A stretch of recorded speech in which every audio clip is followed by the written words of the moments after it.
ഗ്രീഷ്മയുടെ case സാറാണ് വാദിച്ചിരുന്നതെങ്കിൽ ഗ്രീഷ്മയ്ക്ക് ഈ വധശിക്ഷ കിട്ടില്ലായിരുന്നു എന്നാണ്. ഞാനാണ് വാദിച്ചിരുന്നതെങ്കിൽ ഞാൻ അതിനേക്കാൾ എക്സ്റ്റൻഡുകൾ പ്രതിയെ ശിക്ഷിക്കാൻ പോലും സാധിക്കില്ല. ഗ്രീഷ്മയ്ക്ക് കൊടുത്ത death penalty according to me is a wrong message to the public.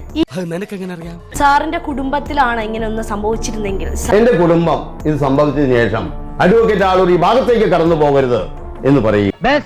അവനിൽ അടുപ്പം കാണിച്ച് അവന്റെ ഫിസിക്കലായിട്ടുള്ള എല്ലാ ബന്ധത്തിലും ഏർപ്പെട്ടതിന് ശേഷവും എന്തിന് നിങ്ങൾ വഴങ്ങിക്കൊടുത്തു?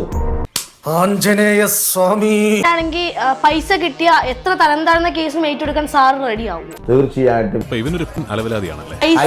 പൈസയിലും അപ്പുറം മനസാക്ഷി എന്ന് പറയുന്ന ഒരു കാര്യം, മനസാക്ഷി വെച്ചുകൊണ്ട് കോടതിയിലേക്ക് പോകാൻ ആ മനസാക്ഷി അഡ്വക്കേറ്റ് ബി ഉണ്ടാകില്ല. എതിർഭാഗത്തിന്റെ നീതിയോ അനീതിയോ ഇരയുടെ മനസാക്ഷിയോ ഇരയുടെ സാഹചര്യങ്ങളോ പ്രതിഭാഗം അഭിഭാഷകൻ നോക്കാൻ പാടില്ല.